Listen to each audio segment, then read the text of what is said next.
Is it? Is it? Are we making a podcast? I've written some stuff down. Oh, yes. Oh, are you going to tell me what that big news was? I need to know this. Wait, what big news? You said to me, I got big news, or I want to talk about something and I want to get your actual reaction. What was it? Oh, don't. I've been waiting. I have a list. Hold on. I was like, you said it's a surprise or like you had a good story or something, and you're like, I want to get your reaction. Sorry to let you know down. you've It's not a forgotten it. good story. No, I wrote some stuff down. These are just, maybe these would be good for the rapid fires. I don't know. But I did write some questions down and some smaller questions. Yeah. So what did you need my reaction for? Well, it was my answer to one of the questions. Oh, yeah. And now it sounds like it's hyped up and it's not. Not that good, I promise. I just laughed when I thought of it because it took me back. Oh, there's a few things that took me back. Tell me the most embarrassing thing that's happened to you at a wedding, or one of the most embarrassing things. Oh, did you just want me to answer this by saying I rocked up at my wedding a day early? No, you can. I did say to you that would be perfect to mention after you told me about it. Okay, so fuck with me. I don't know. This was just this weekend gone. This was literally just this weekend. I had a wedding literally booked in on Sunday, just gone, and it was in my calendar down as the 20th. But for some reason, I thought that was Saturday. I assume because every wedding generally is like a Saturday. Sundays weddings aren't that common. So I literally packed up all my gear and drove 45 minutes down to the Gold Coast. And I'm sitting outside of the groom's house for like 20 minutes. So I got there early. And I'm thinking to myself, man, I know I have a content creator. Where are they? Like I even messaged you. I was like, they're not here yet. And then I got out of the car and I was like, oh, they'll probably get here and just catch up. And then I hear a hello. And I turn around as I'm like putting my harness on. I'm like, hi. And it was the groom's uncle. And he was like, you're a day early, love. And I thought he was taking the piss. I was like, no. And he's like, yeah. And I'm like, for real? He's like, yes. So I'm like, what date is it? I checked my watch and I was like, oh, for fuck's sake. I'm like, well, better to be a day early than a day late. He was like, yes, very true. And I was like, I guess I'll see you tomorrow, same time, same place. He's like, you didn't have to drive too far. No, just 45 minutes. That's all right. So I got back in the car and drove home. And then I felt weird for the rest of the day, like I was forgetting to do something. You felt like you shouldn't be at home.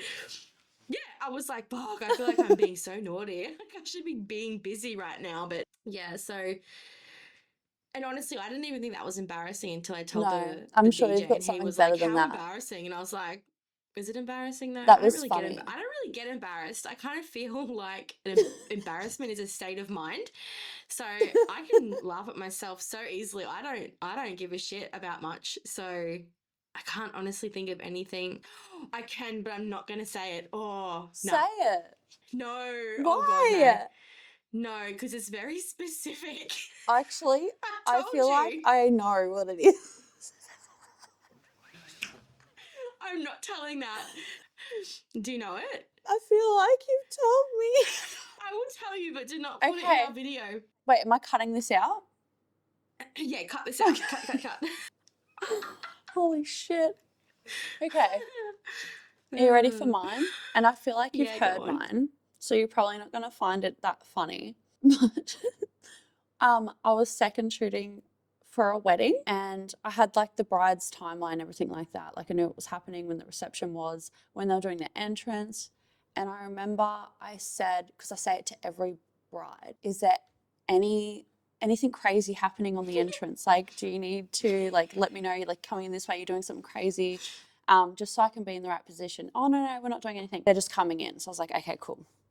And I was just in the reception and I see the photographer, because I was videoing. So I had my cage like this, my camera, my screen, and I see the photographer run And I was like, oh, where's she going? Like, fuck, I better follow her. So I start running and they're starting to like come down and they're like shaking bottles and stuff. And I was like, shit. And I'm running. You know, like those ropes that like they have on the marquee, like the ropes. I'm running full speed to get to the bride and groom, and I coat hanged myself. Coat hangers. I fully coat hanged myself on the fucking rope, and like, I'm glad everyone was looking at the bride and groom, and there was footage of it too. I don't have it, but the photographer I was second shooting for, no, the photographer I was shooting for has that footage. But yeah, I fully ran. If you are that photographer, please drop that footage. Hey. If you're the photographer, please share that footage. Yeah, I should ask her for it actually. But yeah, I ran full You speed should. and I I coat wanna hanged see that myself. now. And then like the camera's just like this. And I looked around and I was like, fuck, did anyone see that? Do you have your footage where the camera's like this? Yeah. You should share that. Well, I don't have it, but she does. Oh, that's right. You gave it to her. I'll ask her if she can send it to me. I've got another one, but you can't share this one. Fuck's sake. Oh my God! Well, you can listen to this. Out of me. That's called all the way You from can the listen to other this. You can listen to this because it's not. Lucky we're not using this part because Jess is talking about. You want to hear it, Dylan? Back to her. And let you go, but who's keen for burgers and waffles in 2 weeks? I think you're very keen for burgers. Yeah. Should we plug hashtag now? Plug hashtag burgers and waffles. Plug hashtag and actually and the waffles. best ever. Best burgers ever. So you're saving yourself.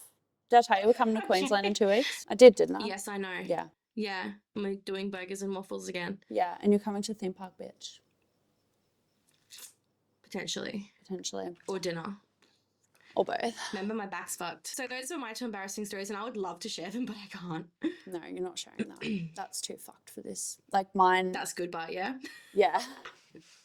Well, I'll try and get the footage anyway of me coat hanging myself. I'll message her tonight and see if she can send it to me. Hey, do you have that footage where I fucking ate shit? Well, I told her when I gave her the SD cards, or I messaged her and I said, just so you know, this happened and I coat hanged myself. So if you get a laugh out of it, Were you that's like literally on your ass? No, I didn't fall over. Thank God. I stayed stable, but I ran straight into it and I looked around and I was like, fuck. Yeah. So anyway, that is I'm just envisioning like twang. Yeah, it was. But yeah, so good. note to every bride and groom out there: if you're getting married and you're having some like cool entry. If you're having some cool entry, please tell your photographer or videographer so they don't fuck themselves up. I now put that in my wedding guide. I'm like, if you're doing something cool, no surprises for the photographer. Yeah, 100%. Yeah. 100%. Okay, so thoughts on posting personal content to your business page? I know I do it myself. I like it. I like to see who the person is behind the business and to know that they're a real person. Like you can relate to them. It's not as scary. Like if you were, I don't know, if you're more of like a reserved person and you want to get your photos done, and then you're just looking at the person's page and you're just seeing all these amazing photos, but you don't see who's taking them. I don't know. I feel like if you see who's taking your photos and see that they're, just like you or they're just a mum, it's less scary to approach that person, I feel. I think it's a good thing. I do agree. It's much easier to find your ideal client if you are putting yourself out there and you are forming that common ground and you're finding that connection and that thing that you guys have in common and you're a bit more relatable. But I don't anymore. And I wish I could, but I don't. Not everything. So some things I will.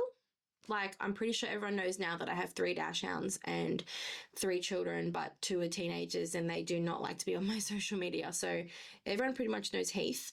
But if I'm doing something, if I'm going somewhere, I'm doing something, I don't anymore because I used to get so many messages from people saying, oh, how much longer to my gallery? And that really started to piss me off. So, and I even had a photographer say that to me one time. She was like, well, maybe you shouldn't post as much about all the things that you do. And I'm like, well, I am my business. My business is me. And if people can't That is respect those so fucking boundaries. cooked. I know, I was a bit pissed because I used to share a lot of stuff, but at the moment now, so what I've done, because all my family and friends just follow my business page. Like, I am Shutter and Film, like, and I've had that Instagram account forever. So I have a lot of memories on there. Like, I was looking back the other day through my reels, and I think one of them goes back to like 2019 when I went camping and Heath was 2. Like, he's just about to turn 8. So there's a lot of memories. But now, since probably last year, maybe even the year before, I now have like a curated list of family and friends. Like, you know how you post it and it goes green? Yeah, I know, because I'm in your greens list. Yeah, so I stopped kind of posting at all, really, because I didn't realize I could make it private. But now, yeah, I have my curated list of people that see my personal stuff. I will still put a little bit of stuff up, but not if I'm doing something significant or if I'm going somewhere or doing something, Yeah. because I don't want those messages. And I don't think my clients now would do that. I can confidently say that they would not do that. But yeah, about 2-3 years ago, I was just getting slammed because I was so busy back then. I was still sort of making that transition from portrait photographer to wedding photographer. So people just really wanted their photos within a week. That's so And unfair, though. I know. And they probably didn't realize, to be fair, they probably didn't realize that, you know, just sliding into my DMs and being like, oh, hey, how long till I get my photos back? When I'm doing something kind of was a bit off putting or a bit intrusive. I get it. They're excited. They want their photos back. But I think that But I kind of think it almost should brings me on also to, show that, like, you have a normal life just like everyone else outside their job. I know, but there's this whole sort of thing where people kind of feel like, oh, why is that photographer out doing that when they could be at home editing my stuff? Yeah, why are you out spending time with your family? How dare you? Yeah, Get back to that that's a real computer. thing. Yeah, it is. It's an actual thing. And I never used to think that it was until I started getting those messages. And I was just like, I should not be made to feel guilty that I'm out on a rare weekend doing something with No, my family. definitely not. So I figured the easiest way around that was to just not share it. So then I wasn't popping up in people's That's kind of sad though, feeds, because I or feel like a lot of people it would is sad. love to see that stuff. Yeah, Like a I lot know, of but my I'm a little clients, bit, like I feel like they know my kids when I don't even post them that much anymore anyway, but I used to post them a lot. And I feel like a lot of them like know my kids just from me posting yeah. stuff, you know? Absolutely. So yeah, and it does make me a little bit sad, but I kind of just feel like I don't ever want to start resenting people for asking a basic question either. So I feel like the easiest way to do that is to just not make myself seen all the time. Yeah, fair. Probably feel the same if I had things like that happening as well. I'd be really upset and I'd probably cry first. I felt like that was the easiest, sort of safest way to go about it. Just step back that little bit.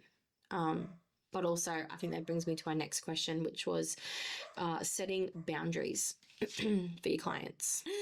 Boundaries and expectations. So for me, I'll share this, but I don't know if we should put it in there. But like yesterday, so I have my listed business hours on my social media. For the most part, I try to direct all of my correspondence to my email address, because I find that my email address is something that is kind of, people just kind of understand that sometimes emails just take 1 to 2 days. So Yeah. you kind of almost have that automatic grace period, and people don't expect an email back straight away.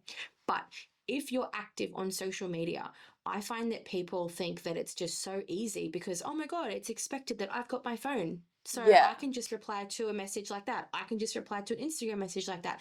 And I don't like that. So I have really tried to, like I said, direct all my correspondence to an email address so that I can also, so I don't lose what I'm saying to people either. And if I need to refer back to something, I'm not going through multiple platforms to try and figure out conversations and who said what and things like that. So I figure I just keep it all in one place, and it's so much easier to find and refer back to. But I find that sometimes people just really don't get it. And if I don't message back on my Facebook business page, I will get a message to my Instagram page. And if I don't message back instantly on an Instagram message, which a lot of the time people will message me on Instagram, it goes to my requested folder. So it's not that I'm ignoring someone, it's that I'm not seeing it because it's in my requested folder. And sometimes it'll even go further into a spam folder, and I'll have to go and check it every now and then to see what's gone where. I feel like I'm not the only person in that boat. Yeah. And I've even had people message me. So within like minutes, I'll get Facebook business page, Instagram, email, and then if I don't message back within 5 minutes, they will personal message my personal page. I've had that a fair bit, and I've even got in my bio on my Facebook business, like my personal page, 2 big crosses. Do not message my personal page, and they will still DM me. Oh my Lord. Yes. So that is when I say wild to setting me. up, I feel like the it's people I'm wild. around down here are different to the people you're around up there. No, I have in my autoresponders that, like, on my business page on Facebook business, Meta, whatever it's called, I will have like, this inbox is not regularly monitored. Please email shadowinfilm@gmail.com. So then I'm getting that sent. I still occasionally will check it because it's just an automatic thing that clients will message there. On the off chance they don't read my auto reply, I like to make sure I'm not missing anything. But for the most part, everyone will just jump onto an email and it will come through into my inbox, or they'll jump on my website and go through my contact form, and then it still comes to my email address. I don't have my autoresponder on Instagram as much because I do post in my stories and people do talk to me, and Instagram's a bit annoying. Every time someone sends you a message, it will send that autoresponder I like send you a multiple message times. and I get an auto reply. Yeah, so I turn that off, but I'm all about setting up those boundaries. Yeah. It kind of sent, like what we're talking about in the first episode with burnout. I think people also need to understand that we are one person generally, and we also need that downtime. And sometimes admin, like, I have certain days for my admin because admin can literally take me hours. Yeah. If I'm going back and forth with a bride, and because I am a travel wedding photographer, sometimes there's time differences as well, so it can take me hours just to go back and forth with one bride.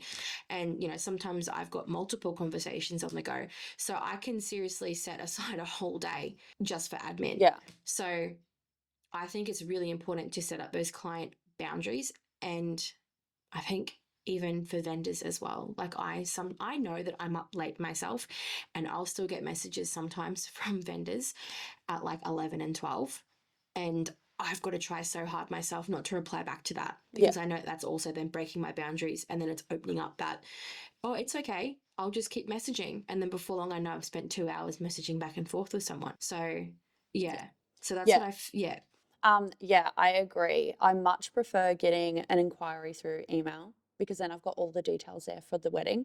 I've got it in my Pixie set as like a new inquiry. It's in my conversations.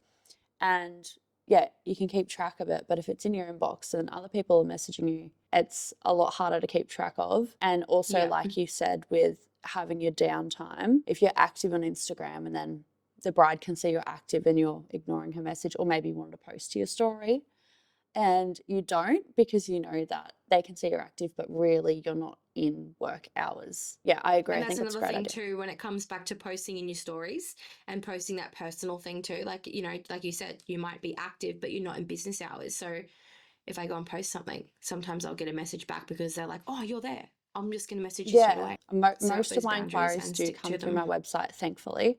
I know that a lot of my weddings, they come through my website or a direct email. So it's kind of just my sporadic portrait sessions that I'll get through. Or if someone sees me posting wedding photos or something in a bridal group, then they will try and message to my personal page. Yeah. And like, because I've posted from my profile. Yeah. And I usually direct them back to a Facebook page or to my email. Yeah. So it just keeps everything organized and together as well. Yeah. It's easier to find. Yeah. And then you can set aside those admin days and know exactly where you need to go and what emails you need to get back to. I don't know about you, but I don't list my mobile anywhere for this reason. So I'm just trying to think of all the points of contact that people have. So we have Instagram, we have Facebook business, email. Pixie Set now is another one if you use that as your platform. So that comes in an app now, thank God. That just makes it so much easier. So there's like 4 points of contact. So I don't list my mobile. I give my mobile to my brides, but I don't list it because I figure there is no way in hell I need to be hit up on 4 platforms and then have a phone call at 11 o'clock at night. There is no way I'd put my mobile number out there. I'd have to have a separate phone, which I wouldn't do. Technology, like we've got so many options getting a these separate days. phone. Yeah, I thought about getting a separate phone, but that's just another expense and something else that I'm going to have to either carry with me or manage. Yeah, exactly. And then So you have I like, you know, generally missed calls from numbers you don't know who it's calling, like there's no information. Exactly. What I normally do now is someone says, what's your mobile number? I'll just say, here it is, but please text. Also, like I'm in and out, either shooting most days if I'm doing portraits, shooting pretty much every weekend. So sometimes I don't have the time to answer a phone call either. And I don't want to be rung repeatedly because I'm not picking up a phone. And it's not because I'm ignoring someone, it's literally because I'm busy doing something. So yeah, no. Email's it for me. Set those boundaries and just email me to my email. Email me to my email. email. Send me your email. Yeah. Okay, what is your wild wedding story? And I'll tell mine tomorrow because I need to think about it. Okay, so I thought about this the other day and I was just like, I know I've told you this, but this one to me is wild and it will forever be wild in my brain. So I shot a wedding probably 3 years ago now. They wanted to do a first look. So we did all the prep, got to the ceremony spot, did their first look. And at this point, it was about 20 minutes before the ceremony. And there was probably about 15 people. They were waiting on one other group because we were doing family photos as well. So the timeline was a little bit backwards. So we're waiting on one last group of people to rock up. So while we were waiting for them to get there, I just said, I'm just going to run upstairs and do some photos of room shots and everything. So I've gone upstairs and I'm counting the tables and there was like 100 place settings, 100 seats for 100 people. I'm thinking, do I have the right place? Because there's only like 15 to 20 people downstairs. I'm thinking that's a lot of people that have got to rock up in the next 20 minutes. Surely I've got the wrong reception space. So I went and I asked the coordinator, and I was like, is there another room? Am I in the wrong spot? And she's like, no, that's it. That's it. And I'm like, oh, okay. Must just be a lot of people about to rock up. And she's like, yeah, I hope so. I went back downstairs. The other group had finally arrived. So I finished the family photos, and by this time it was about 10 minutes to the ceremony and there was no one else rocking up. There was, I think, 2 rows of chairs set out. So that's why I assumed that it wasn't going to be an overly big wedding. So immediate family just filled the seats and then some stood behind. We did the photos, we did the ceremony, we did the photos, and then no one else showed up. Oh no. No one else showed up. So we did the entry. And I remember walking into the reception room and there was like 20 people total. So 80 people didn't show up. They had paid for 100 people. That's actually really sad. It was so sad and just wild. Like I think I said to them, like, did everyone RSVP?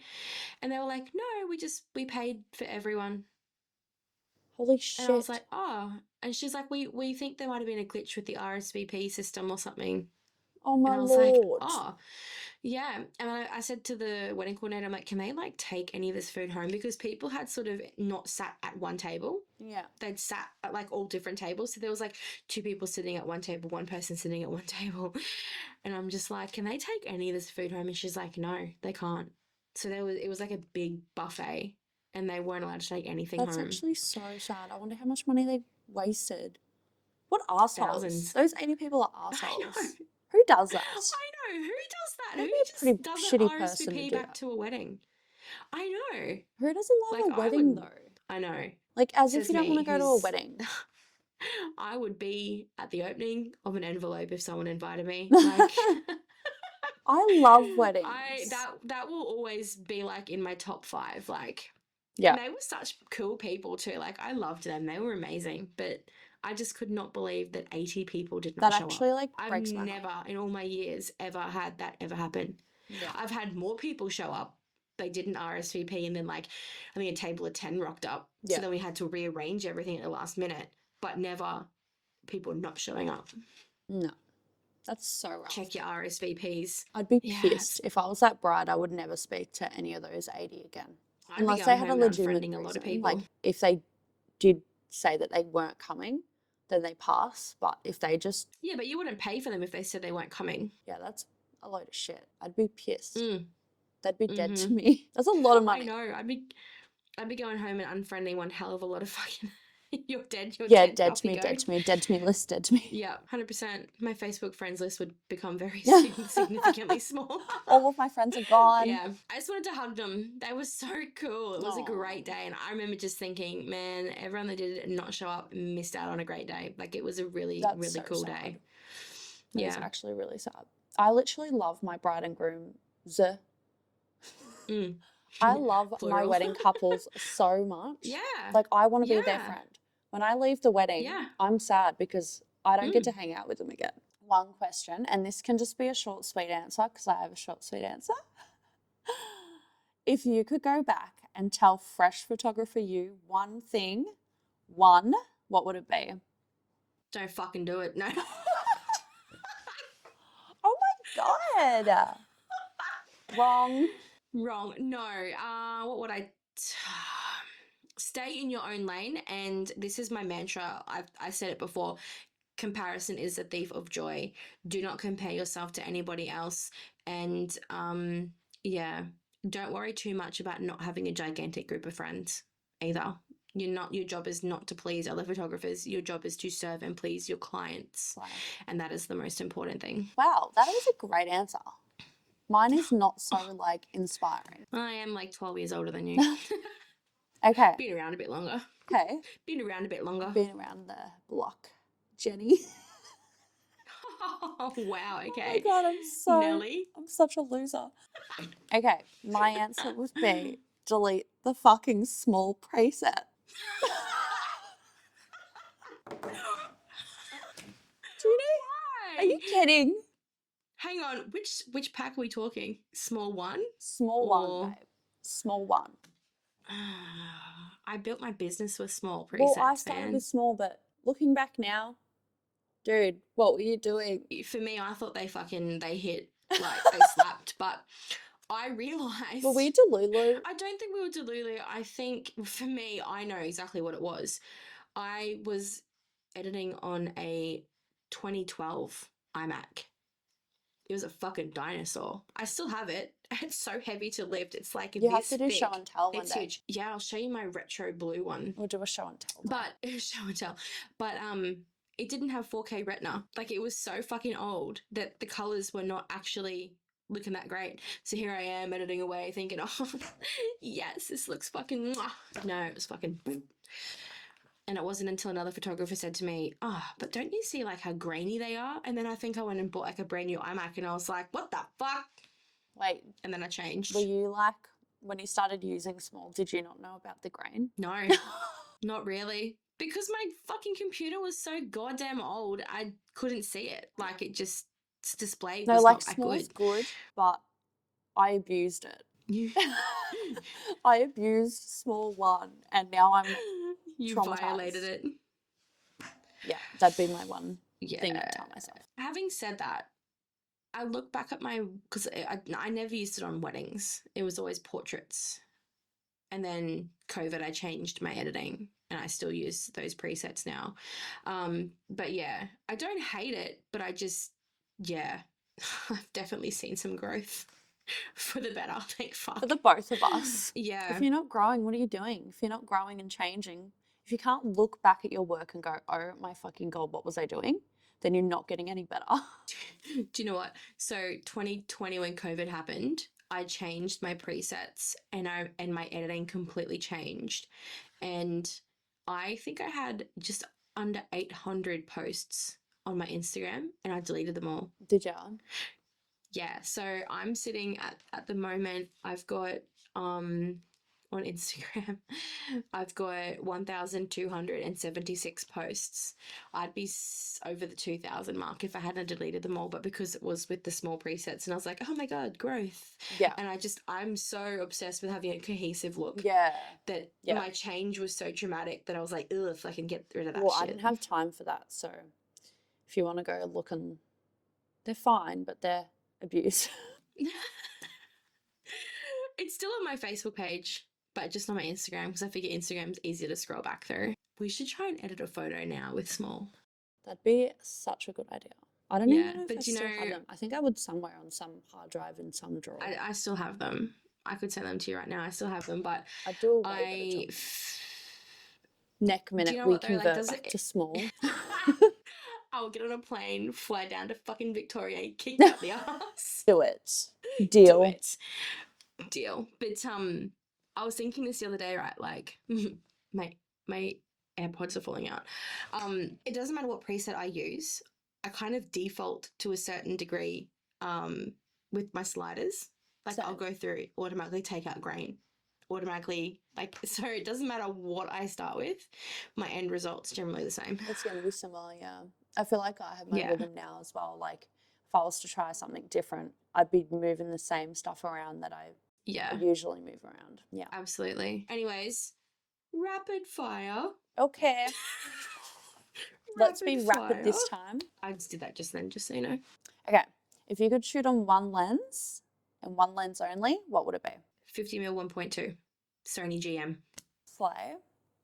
I had to think about this, and I think I might have to go for a 35. I barely use my 35 anymore. I don't use a 35 either, but I use a 24 and I use a 50, so I'm meeting in the middle, kind of. Or give me a 40. True. 42. 42 is sweet spot. Okay, 42. 100%. Lock it in. No, I'm still going to go 50 1.2. Okay. But 42 is a good focal length, for sure. Restaging a first kiss. Oh, brother, I've had to do that before. That's a story for next time because it's actually a story. I have done it. I've restaged a couple of times. I will always take something organically in the moment and then I'll just be like, oh my God, just one more kiss, and move them to where I want them so I know it looks good. Yeah. Okay. Capture it both ways. What do you prefer, shooting or editing? Shooting. Shooting for sure. Do you think it matters what you wear to a wedding? Yes. I don't think you should rock up in trackies and thongs. You should rock up looking half decent. If my photographer rocked up in like trackies, thongs, and like a hoodie and a beanie, I mean, they could if they were really good, but you know. I rock up to like portrait sessions like that. Oh, portrait sessions are fine, but if you're going to a wedding, like you have to look a little bit. Yeah. You don't want to stand out and look like who's this person? I was going to say, I think it matters to a degree. Yeah. I don't think you got to be fancy-dancy because I'm not fancy. I wear Converses, but I'm not wearing like, you still look put together. I wear activewear. I'll wear activewear and I'll sometimes wear a hoodie, but I think also kind of dress to the venue. Hey? I will dress to the venue. If I'm going to something really fancy, then I'm going to wear something a little more higher end. If I'm just at a nice, chilled, laid-back venue, I'm in a hoodie and some tights or some activewear. Well, I usually wear the same thing. But not thongs. No, I usually wear the same thing. It's always Converses because they're comfy, and I usually just wear like linen shorts and like a vest. Would you ever outsource editing? No. Hell no. No, after shoot, that's my limit. Yeah, but I would never like hand over my stuff and say, hey, I'll pay you to edit this, or like hire someone. I don't think it falls under gatekeeping. I think it just falls under some things are yours. They're uniquely yours. No, I don't think it's gatekeeping. I think it takes away from your entirety of being a photographer. And like that's a part of the process and you should be doing that yourself. I mean, no hate to people that do it, but I don't think it's the whole complete photographer, wedding photographer, whatever photographer you are. Yeah, I would never. So I know photographers that say I'm a photographer, not an editor. And that's why they outsource it. It's part of the process. I do agree to a certain extent, but I can see why they would think like that. They would rather spend more time learning how to shoot than how to edit. But for me personally, no. I like to keep that creative process within it's a part of the art. Thank you for joining us for another unhinged therapy session. Oh, and I also wanted to point out, actually, I did have this written down before I completely forget, that I was thinking about this the other day. Where's my paper gone? I wrote this down. I swear I wrote it down. No, I think I threw it away. We are inclusive of all vendors within the wedding industry. It's not just photographers, niche to wedding photographers. Yeah, so follow along if you are makeup artists, florists, venues, if you are a vendor, we want you to follow along. Thanks for watching. We will see you next week. Bye. Bye, fam. Bye, fam. Bye, fam. Okay. Get up and walk away. That's your thing. Yeah. She's gone. Bye, fam. Bye.